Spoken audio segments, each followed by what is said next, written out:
Breakfast at Tiffany's. What's up, Lakers fan? Everyone have a great night, right? The Lakers just beat the Denver Nuggets 115 to 107 with a very beautiful statement win. It just feels like a decade ago. I gotta say, this Lakers team really knows how to surprise you in the most unexpected way. When you are frustrated, when you are ready to give up on them, they suddenly lock in, play defense, and remind you why they still believe in this group. This is so interesting. I I personally don't want to say I love these, but it honestly makes the Lakers the most fun thing to watch. And everything that came after start with a defense on this one. Yeah, we gotta start with the defense because this was the story of the game. So, coming into this game, the Lakers were the 26th ranked defense in the league, bottom 5. And let's be real, no team with real aspirations can survive living there. That's why this performance matters so much. Early on, it feels like we've seen this movie before. Jamal Murray was cooking as always. He always became like a superpower when faced with the Lakers in the past, right? That's a nightmare for all the Lakers fans. So he had 26 points in the first half, plus 7 assists, controlling the game, creating looks for everyone. When the Lakers went down 18 to 64 early in the third, it honestly looked like another Nuggets script we all too familiar with. Like everything flip.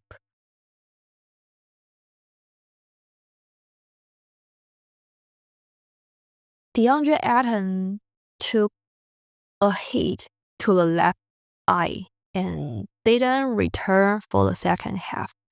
Then Jason Hayes came in to replace the star. And lastly, at that moment, the Lakers changed their defensive identity. They start hard doubling Jamal Murray. As soon as the first defender got beat, everyone sucked into the paint. The help defense was instant. No easy buckets, no straight-line drives, no rhythm pull-ups. And it worked perfectly. So, we got a new story here. After scoring 26 in the first half, Jamal finished the second half with 2 points. Yes, only 2. 1 made shot, 6 total attempts. That was the game right there. Not only could he not score, he couldn't create either. Passing lanes were taken away. So basically, Denver's offense just collapsed. There were also stretches like literally 6 minutes where the Nuggets could not buy a bucket. Last, when the Lakers went on the 6-0 run, 16-0, 16-0, and completely took control. And here's the part that really stood out to me. They leaned into size and physicality, like finally. Denver was playing without Jokic. Christian Brown, Cam Johnson, and Valanciunas. So yeah, the Denver made a lot of pace, solid players, but not overwhelming size across the board for the Lakers. And I I'm happy to see the Lakers punish the absolutely dominate. They score 54 points in the paint. 54. They won the rebounding battle 51-31. 20 more rebounds out there. They added 9 more second chance points. That's the pure domination. This wasn't just effort defense. This was skill, discipline, and physical buy-in. 2 straight games now with elite defensive stretch.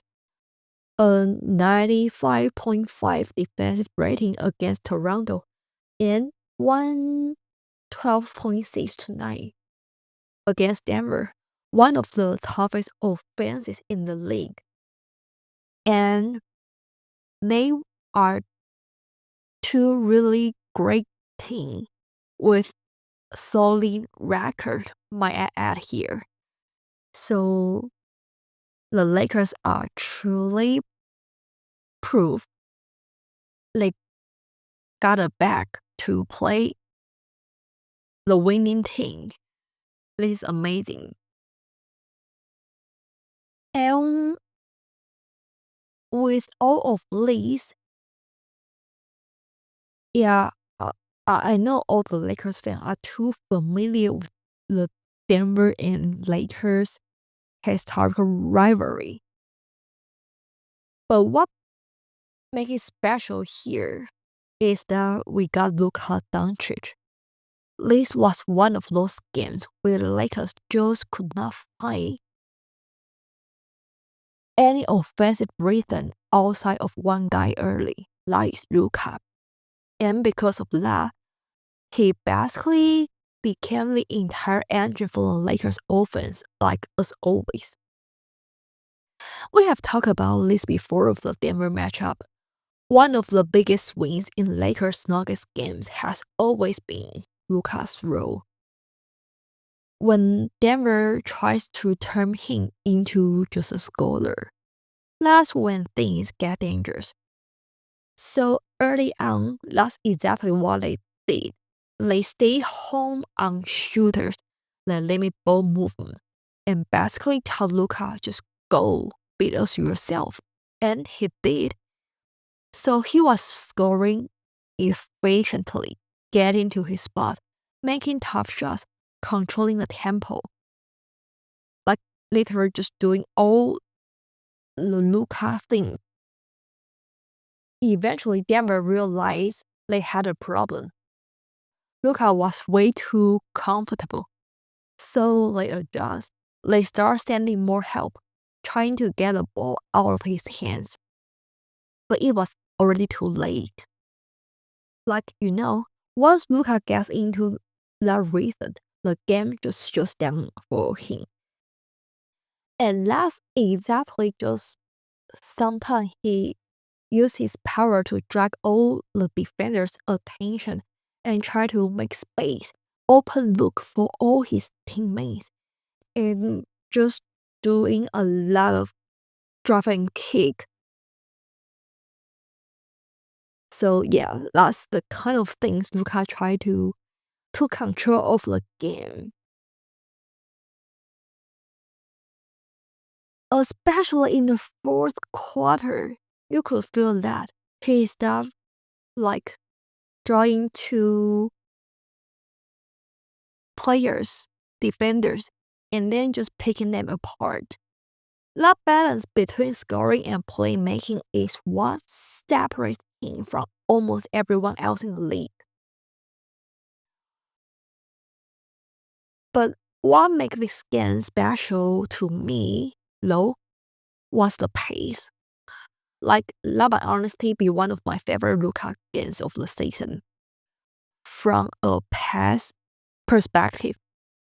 We all know he's a very good half-court playmaking genius. That's the foundation of his game. He took his time and just tried to play every possession with patience. But he pushed when it matters, like this game. He got the Lakers into early offense, create advantage before the defense was safe, and still knew when to slow things down and orchestrate. So with him doing this, the Lakers had more opportunity to play the game. And bro, he played defense tonight. It is something really special to me. Like he kept rotating defensively. He kept pushing the ball. He stayed locked in. Physically limited, but mentally fully engaged. I love that. Like best player in the world. Caliber stuff.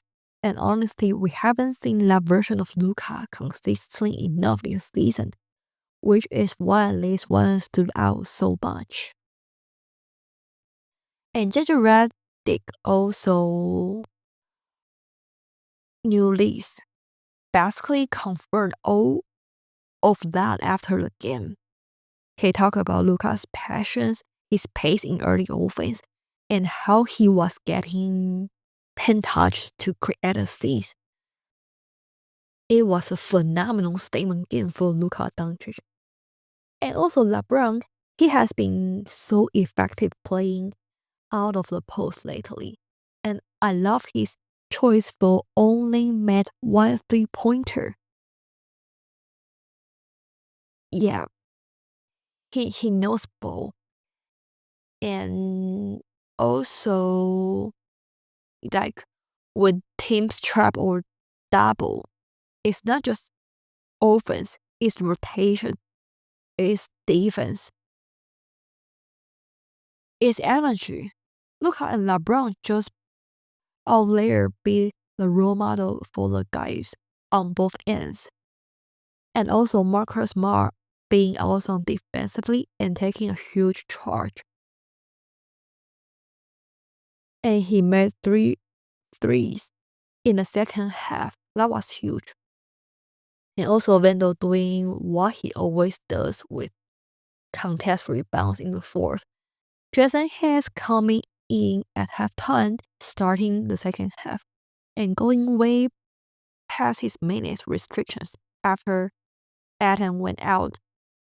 Also, Drew Timmy, boy, he giving solid minutes again. I'll talk about this later in next part.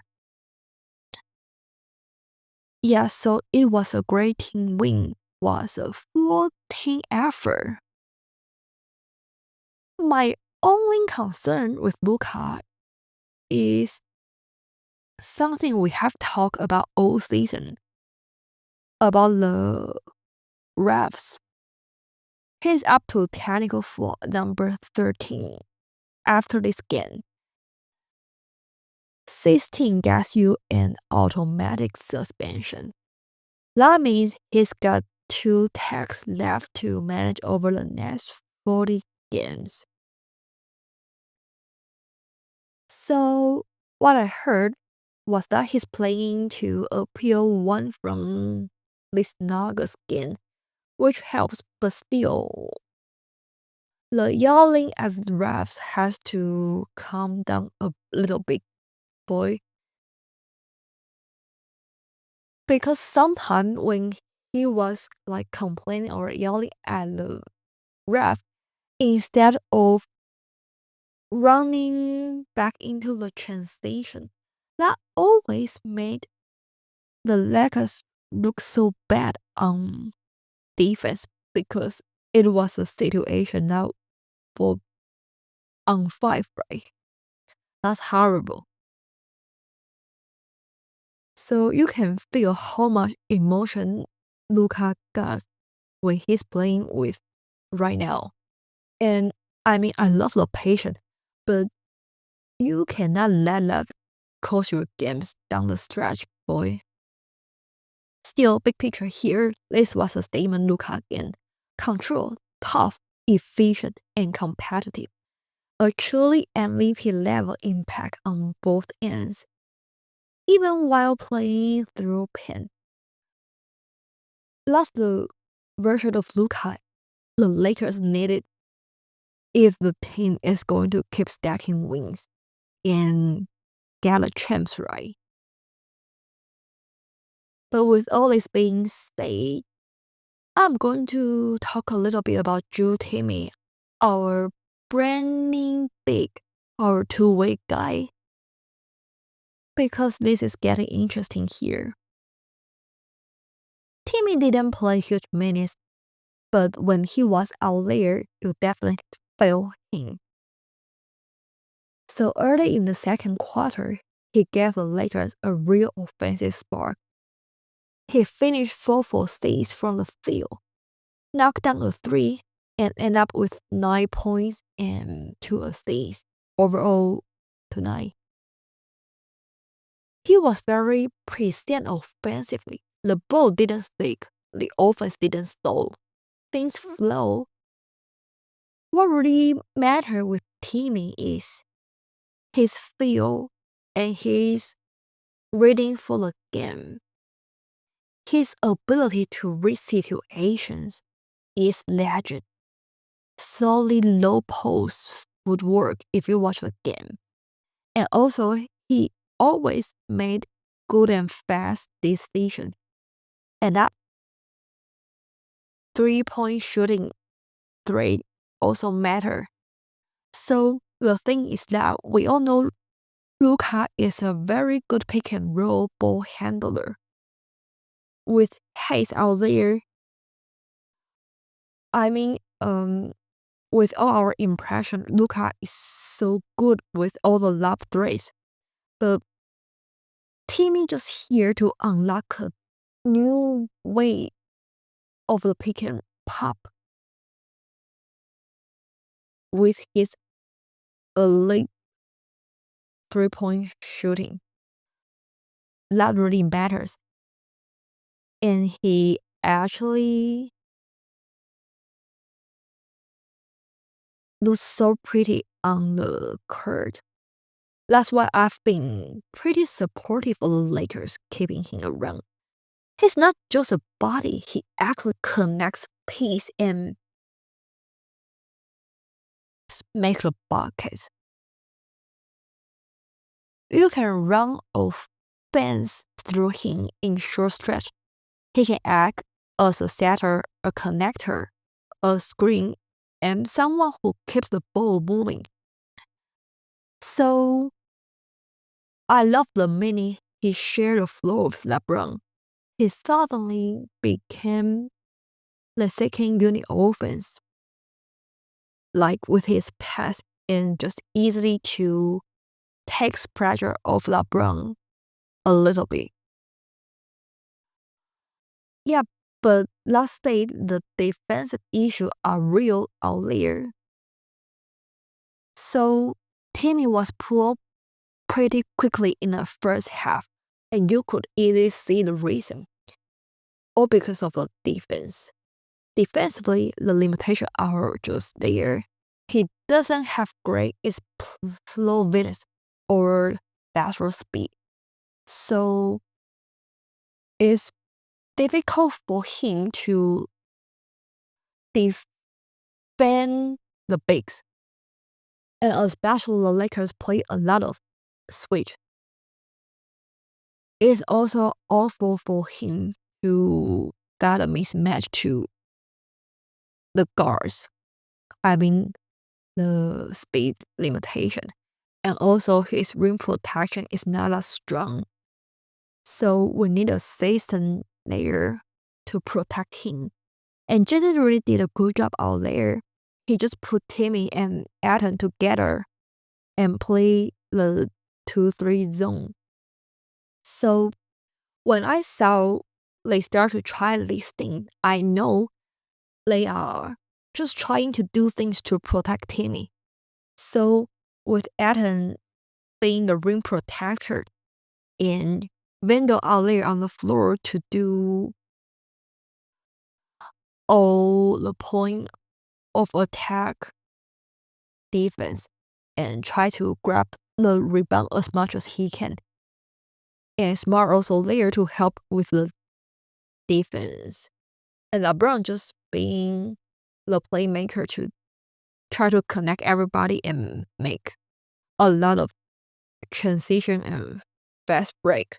That's how they dominate the paint. How the lineup look like in the beginning of the second quarter. And I love that. That looks great. So yes, with all the defensive limitation, I still got to say his understanding and attitude deserved credit. In only like this his third game to play with the Lakers, he's already know what kind of like game plans of the Lakers, and just out there stay on the floor, try to call out the coverage and just like directing the teammates.